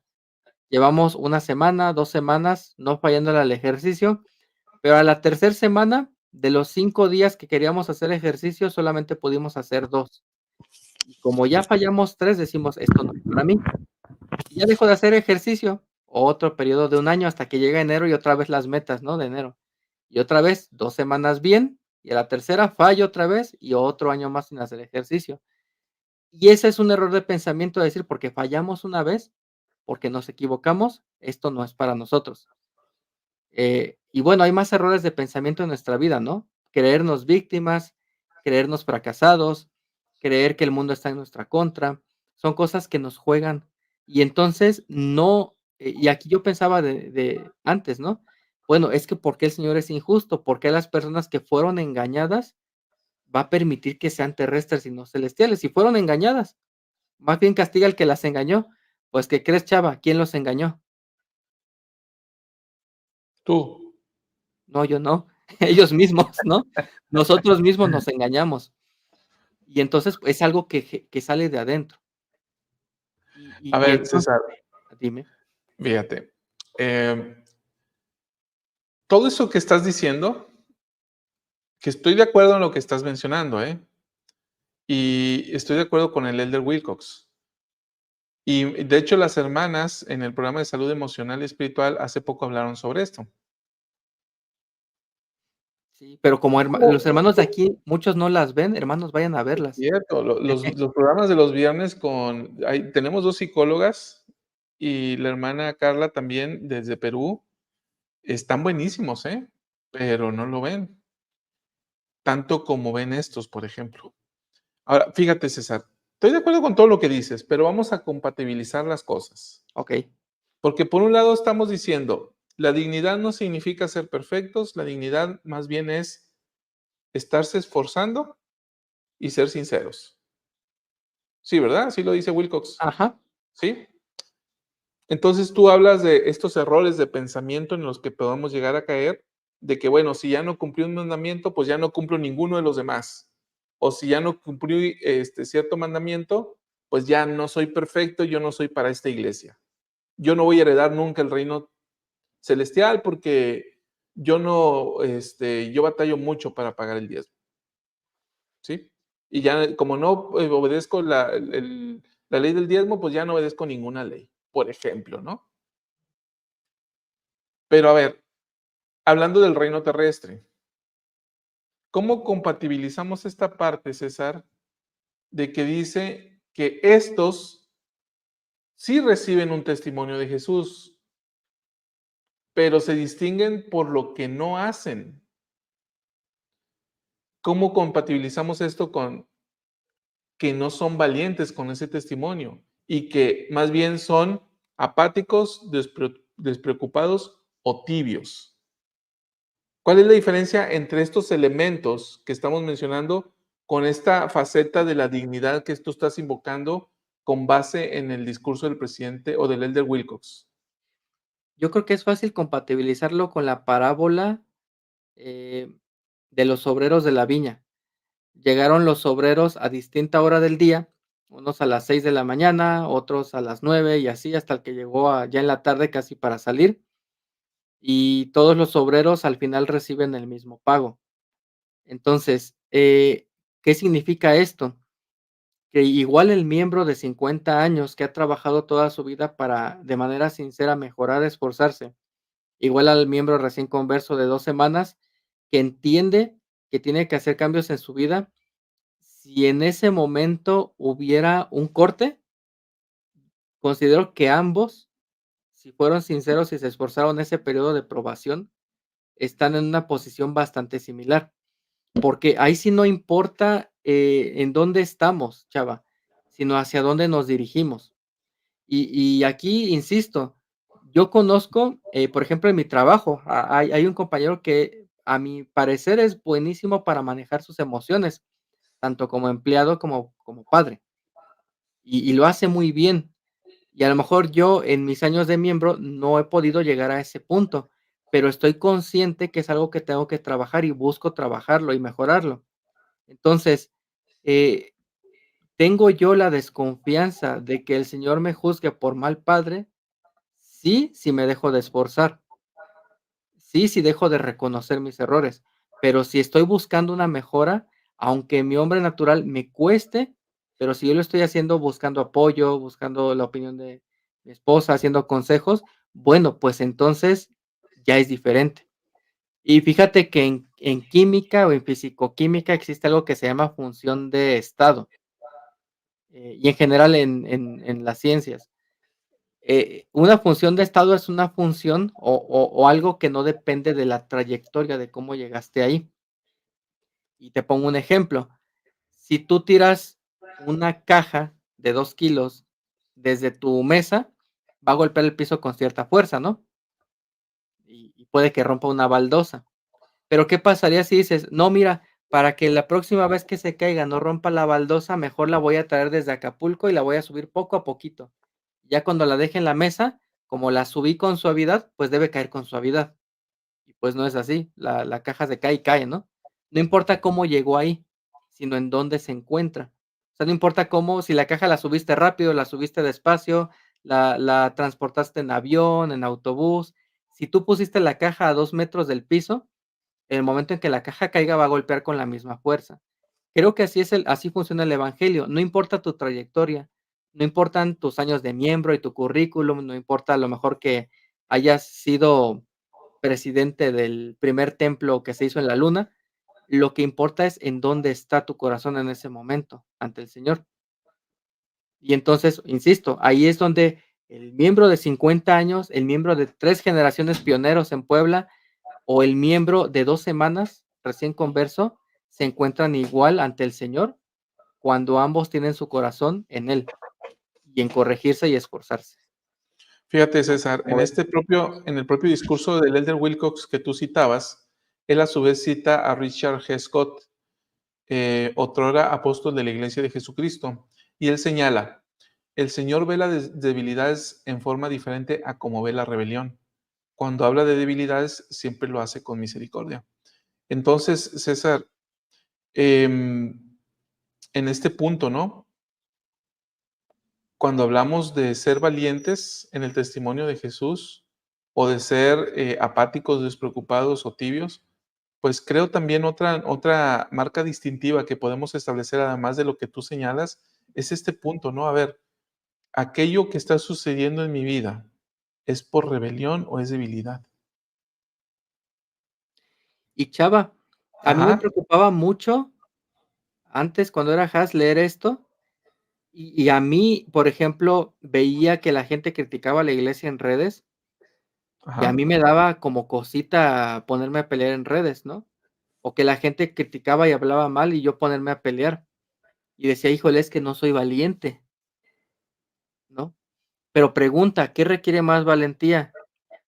¿Ponerte a pelear en redes contra los críticos de la iglesia o pedirle perdón a tu esposa? depende del carácter de la esposa. ¿No? ¿O qué requiere más valentía?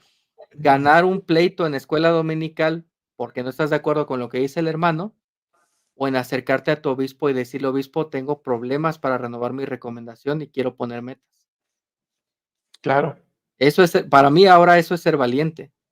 Y casi siempre ser valiente significa trabajar en tus propios errores, no en ir por la vida corrigiendo los de los demás. Entonces, César, lo que sí sabemos es que, mira, por ejemplo, cuando habla de aquellos que están en un reino celestial, César, em, a ver, déjame nada más localizo el apartado. El elder Christopherson habla de, aquí está, cita a los del pueblo de Amón, Alma 27:27. Y lo voy a leer, dice, y se hallaban entre el pueblo de Nefi y también eran contados entre el pueblo que era de la iglesia de Dios. Dice, y se distinguían por su celo para con Dios y también para con los hombres, pues eran completamente honrados y rectos en todas las cosas y eran firmes en la fe de Cristo, aún hasta el fin. A ver, nosotros podemos entrar en esa clasificación sin ser perfectos, con las debilidades de carácter que tenemos. Pero si yo puedo responder a esto, a ver, ¿me distingo en mi celo para con Dios?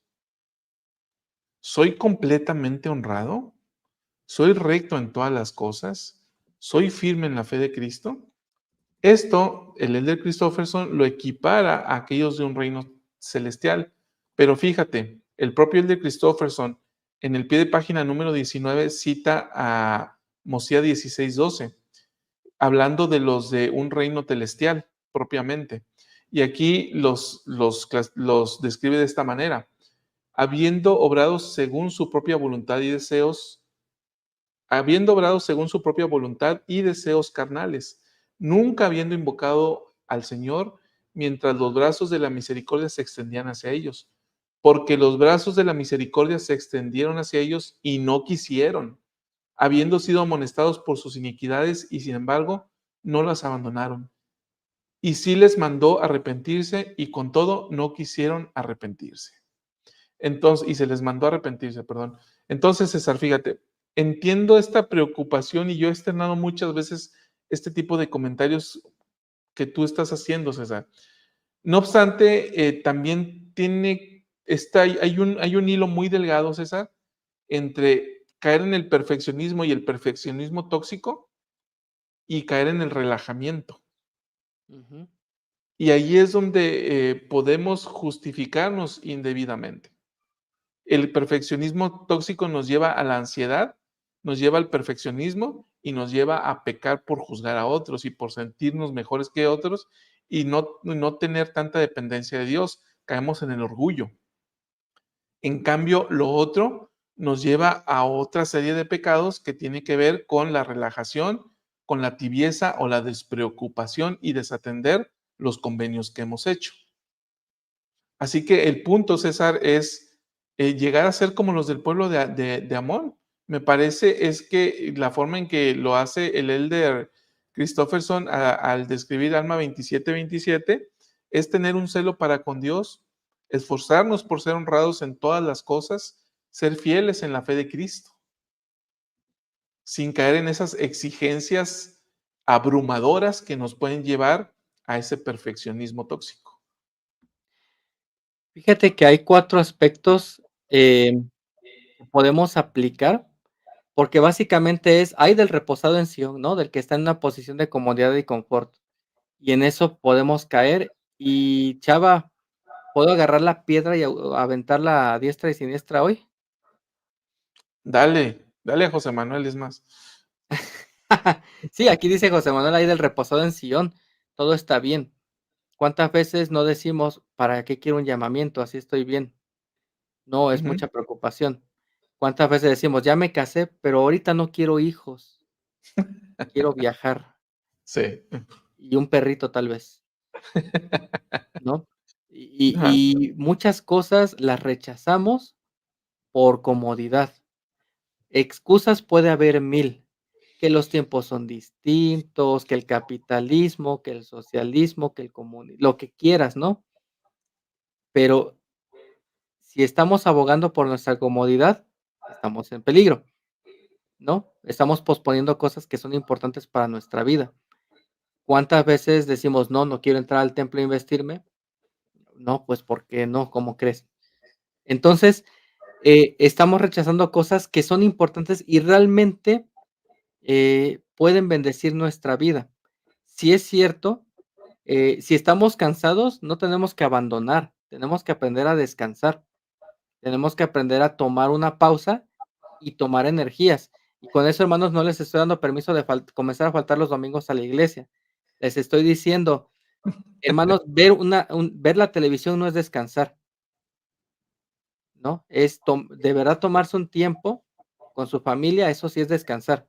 Tomarse un tiempo para ustedes, a lo mejor una vez a la semana, eso sí es descansar.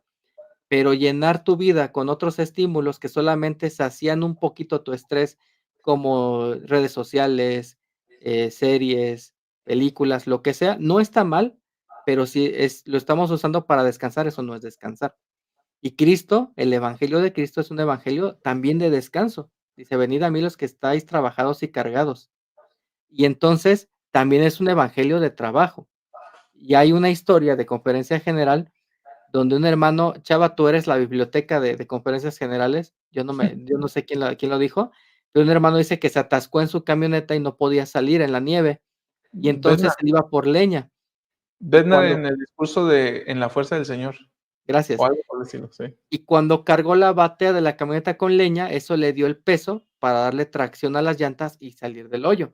Entonces, sí, requerimos un peso. Y créanme que la persona menos cómoda de su barrio es su obispo, y de ahí los que siguen. Entonces, pero pero no es que el obispo le paguen o que él saque provecho de eso, sino que la ganancia que tenemos de un llamamiento se da por ese peso que recibimos y ese enfoque, si lo sabemos aprovechar, que nos da para nuestra vida. Pero también se requiere esas pausas que nos ayuden a retomar y reenfocarnos. Hay 4 estrategias, nuevamente me voy al curso de Pathway. Hoy ando muy promotor de este curso, Chava? Pues es que acabas de hacer la tarea y la acabas de mandar ahorita, de seguro, César. No, la mandé ayer. No hago tareas los domingos, pero sí los sábados en la noche. Pero fíjate que esta parte va de la mano con la perseverancia, Ajá. y la perseverancia tiene 4 estrategias. Ahora sí lo voy a presentar para hermanos, para que se animen y se inscriban, y si no le mueven al inglés mucho, comiencen con English Connect, o sea, para todos hay. Y en esta parte de perseverancia se dan 4 aspectos. Espérame, ya no era esa, era otra. Ya vimos que la acabas de enviar hoy, ¿eh? No, ¿cómo que? Mira, aquí está. Y rápidamente, 4 aspectos que nos ayudan a ser perseverantes, a no caer en la comodidad es, 1, tener un propósito claro. ¿Te acuerdas, Ajá. Chava, que hablábamos acerca de que el evangelio fuera el centro de nuestra vida y la vida eterna, ¿no? El para qué hacemos, para qué tengo mi llamamiento, para qué trabajo. Si tengo un propósito claro, a lo mejor ese momento de adversidad o ese momento de mucha carga que implica criar un bebé pequeño, tener un llamamiento demandante, tomar una carrera mientras trabajo y tengo una familia, ese propósito le da sentido y entonces puedo sobrepasar esa etapa de mi vida. Aprender a poner un paso en lo desconocido. Si estamos en un entorno cómodo, bueno, es porque no queremos entrar en lo desconocido. Una carrera, una familia, tener hijos, son cosas desconocidas. Los pioneros, esto lo enseñó el elder Oaks, los pioneros se caracterizaron por poner su pie en lo desconocido y gracias a eso se sentaron las bases de la iglesia y de nuevas ciudades. Tratar, digamos, con las cosas que nos dan como desacuerdo y aprender a trabajar con recursos limitados, es decir, no esperar a que las condiciones sean ideales. Cuando ustedes los llamen eh, para un llamamiento, cuando ustedes se casen, créanme, o cuando quieran emprender un negocio, no esperen a que la condición del mundo sea ideal. Siempre, siempre se va a trabajar con recursos limitados. Pensándolo, Chava, yo no conozco a alguien que haya estudiado, trabajado, tenido una familia y criado hijos, y que la condición fuera ideal para que hiciera todo eso. Pero teniendo un propósito, atreviéndose a hacerlo, lidiando con la frustración, lo pudieron hacer. Y no fue un trabajo limpio. Y eso es lo importante. O sea, no estamos buscando en la iglesia que sea todo un trabajo limpio, perfecto y sin fallas. Voy a reprobar materias, sí. Voy a tener que recursar, sí. Voy a tener que, cambiar de trabajo, voy a ser despedido en algún momento, voy a pasar por enfermedades, claro que sí, pero el mundo está hecho de materia caída, pues, y nunca va a ser el ideal para que yo diga: "Ah, mira, hoy sí tengo todo el tiempo y el día libre, ahora sí te acepto un llamamiento". Eso nunca va a ocurrir. Y si queremos ser como Cristo, tenemos que aprender a vivir como Él lo hizo. Y Cristo llevó a cabo su misión en medio de un pueblo que supuestamente estaba preparado para recibirlo, pero más bien lo rechazó. César, antes de ir a leer algunos de los comentarios, muy buenos comentarios que están llegando, vuelvo a poner esto en pantalla para darle rienda al último punto, ¿no? Ya hablamos un tanto del reino celestial, otro tanto del reino terrestre, y finalmente el elder Christofferson habla del reino celestial.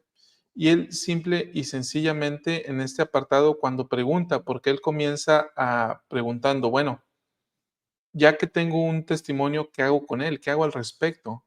Y cuando habla de los del reino celestial, los describe así, ¿no? Son los que rechazan el testimonio de Jesús junto con su evangelio, sus convenios y sus profetas.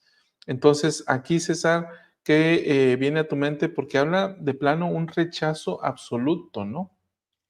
Mira, lo que viene a la mente, Chava, son las personas buenas que rechazan esto. Y esto va a ser duro de decir. Hay personas que dicen, yo puedo ser bueno sin Dios y sin religión. Y sí los hay muchos, ¿eh? Y sí los hay muchos. Y créeme que en parte sí admiro la actitud de que sin la búsqueda de una recompensa eterna o sin el temor de un castigo eterno, que es lo que mueve a muchos, ellos Sí. buscan hacer lo bueno. Pero dentro de eso hay un engaño, y es el engaño del orgullo, del creerme yo mejor que Dios, y el rechazar cualquier ayuda que no sea yo mismo, y entonces centrarme en el yo, y el creer que el ser humano puede ser bueno por sí mismo, sin ayuda de nadie. Y entonces hay muchas cosas que hace esta gente que está bien. Sin embargo, yo no conozco a alguien que realmente haga el bien en todos y cada uno de los aspectos de su vida, que no sea Cristo. Entonces, pretender que somos buenos y darnos la etiqueta de buenos por nuestros méritos es ir en contra del plan y rechazar a Cristo y ser orgullosos, porque yo puedo más que Él.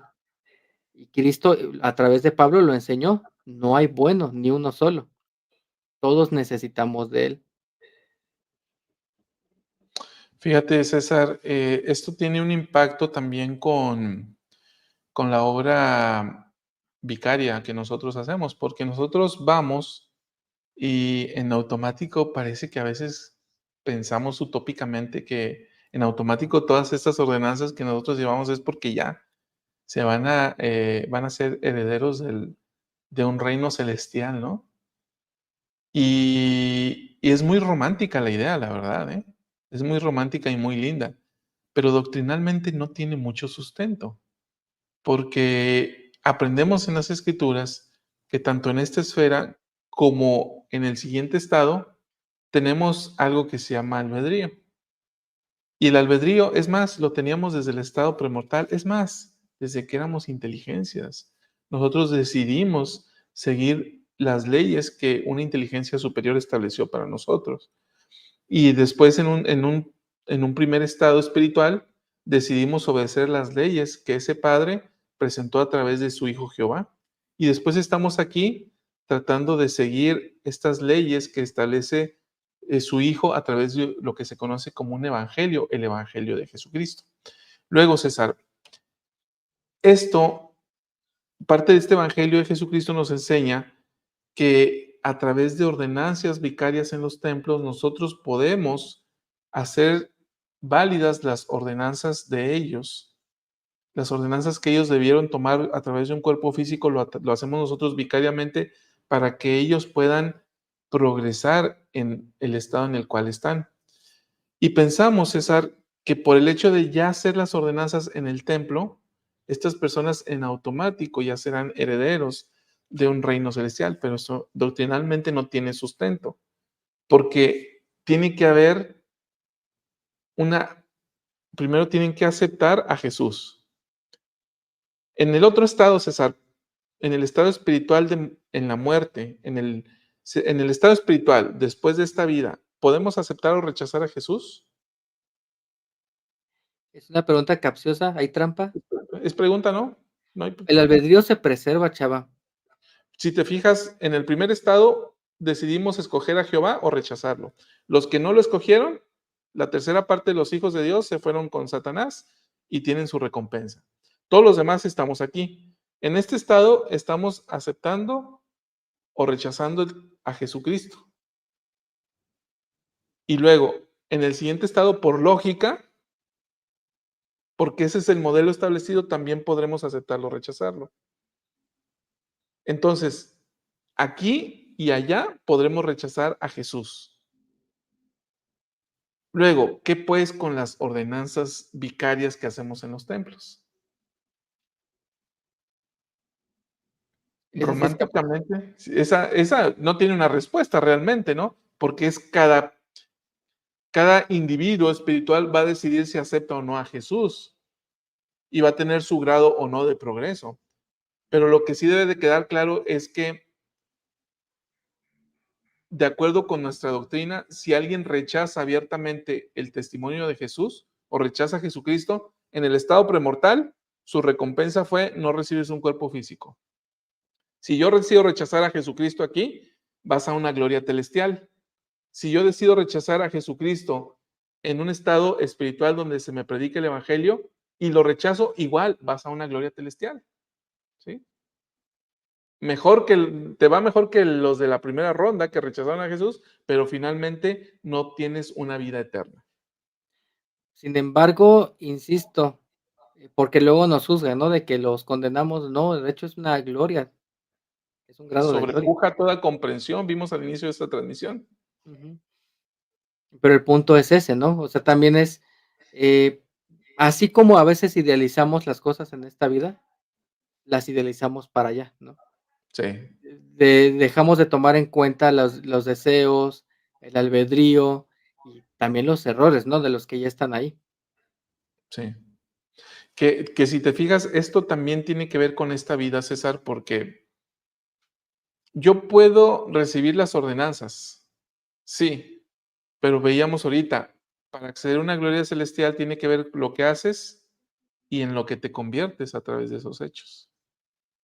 Yo puedo recibir las ordenanzas, pero no por eso voy a ser valiente en el testimonio de Jesús. Y si no soy valiente en el testimonio de Jesús, dicen las Escrituras, es digno de una gloria terrestre. Mejor o mayor que un reino celestial, pero inferior que un reino celestial. En cambio, si la recibo y soy valiente en ese testimonio, entonces eso me lleva a un reino celestial. Entonces, me parece, César, que aquí hemos abarcado los 3 puntos de esta fase del discurso. César, antes de irnos, ¿qué dicen nuestros hermanos? Bueno, aquí tenemos varios. No sé si conoces por aquí a un tal Carlos Méndez. A ver, ¿qué dicen? Dice, muchos de nosotros tenemos bastante fe para evitar los graves pecados de comisión, pero no suficiente para sacrificar ciertas obsesiones que nos distraen ni para concentrarnos en las omisiones. La mayoría de las omisiones ocurren por nuestra incapacidad de salir de nuestro propio yo. Nos dedicamos con tanto afán a tomar nuestra temperatura que no notamos las fiebres ardientes de otros, ni la Maxwell. También tenemos otros comentarios por aquí. Déjame ver. Aide. Es la segunda vez que escucho un caso así, por eso lo puse. A Un ver. amigo me dice que siempre una autoridad local le dijo que si su esposa no era miembro no debería ir al templo. ¿Qué respuesta le darían? Vaya al templo. O sea, creo que siempre el templo fortalece. ¿Sabes qué, Mi César? Ajá, Esta idea sectaria ajá. es muy propia de los 80s o de los 90s, Está extraña, ¿no? pero así se pensaba en aquella época. O Okey. sea, en aquella época se decía, si te estás casada con un no miembro, no te invistas, no vayas a hacer convenios adicionales en el templo a través de la investidura. Si no vas a salir a una misión, se decía lo mismo, ¿no? Que no fueran al templo a recibir su investidura. Ujú. Entonces, César, si no se van a casar, les decían a las hermanas, no reciba su investidura. Y son ideas que se arraigaron en la iglesia, pero hoy en día, afortunadamente, a través de las enseñanzas de las autoridades generales todos vayan a hacer convenios independientemente si te vas a casar o no, si vas a salir a una misión o no, o si estás casado con un no miembro o no. Si Mientras tienes la tengas edad y la más de madurez, 18 dale, ¿no? años, tiene que ver pero dice los requisitos del Manual General de Instrucciones es si tienes más de 18 años, ¿sí?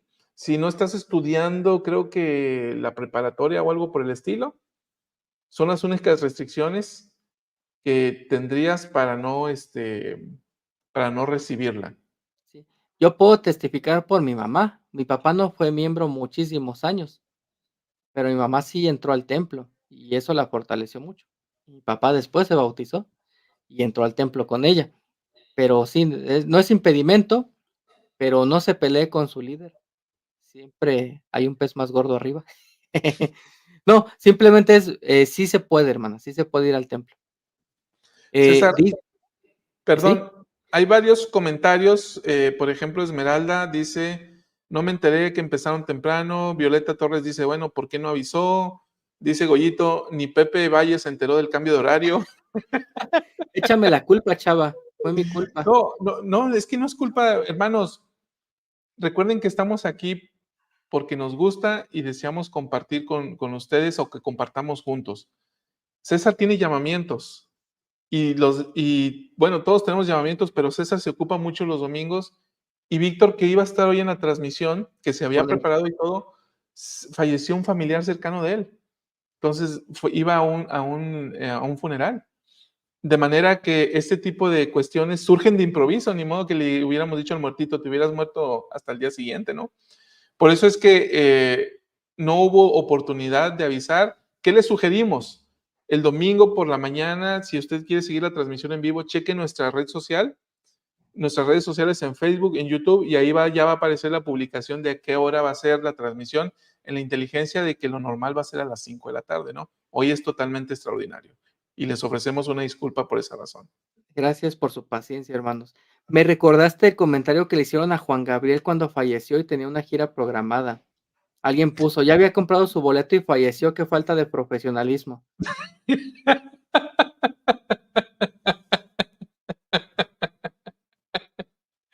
Bien, Bueno, algo seguimos así, con ¿no? los comentarios, chava. Sí. Dice, el elder Jeffrey R. Holland dijo, es imposible ganar la corona eterna y el carácter de Cristo en la comodidad de nuestro sofá. Yubicela Mireles, así es. Goyito nos da la cita un poco más precisa. Los pioneros se caracterizaron por poner su pie en lo desconocido. Así es, Goyito, esto lo dijo el elder Ox. Dice la hermana Nidia, buenas tardes, hermanos. En cualquier reino requerimos el arrepentimiento. Estamos en un proceso de conversión. Todavía seguiremos servidores inútiles, como menciona Mosía. Y pues sí, de hecho, ese es otro error, ¿no? De pensamiento, pensar que es por mérito. En realidad lo que estamos buscando es recibir el poder habilitador de Cristo. De eso consiste nuestra parte, aceptarlo. ¿Algún otro comentario, Chava, que veas por ahí? Goldie Pérez dice, hermanos, es difícil cuando tienes un compañero que no es fiel, ya que yo soporto que mi esposo me insiste en dejar de usar mis investiduras y me siento triste. No las Es, deje es de una, usar.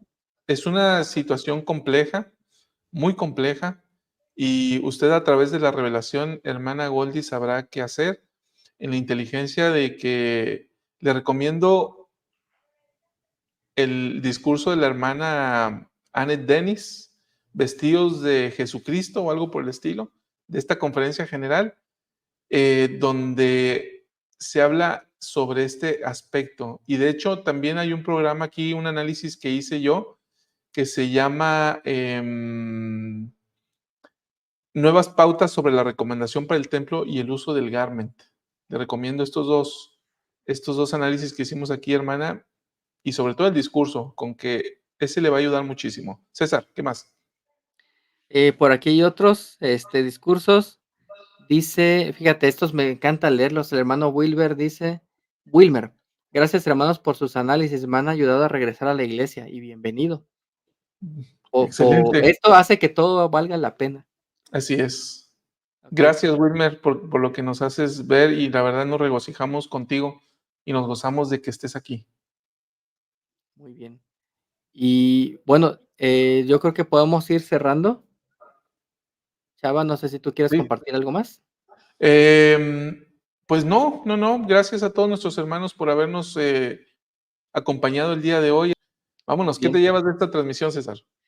Híjole, pues a ser sinceros y esforzarnos, a continuar ahí haciendo lo mejor y pues entender que vamos a fallar, chava. Si estamos intentándolo, eso significa que vamos a estar fallando. No es un fracaso. Entonces, retomo el señor B con mucha misericordia la debilidad. Bien, muy bien. Muchas gracias, César. Muchas gracias, queridos hermanos. Les damos testimonio, César y yo, de que sabemos con plena certeza que Jesús es el Cristo. Sabemos que Él es nuestro Redentor. Él vive. Él murió y murió para resucitar. Él entregó su vida. Jesucristo es nuestro Salvador y nuestro Rey.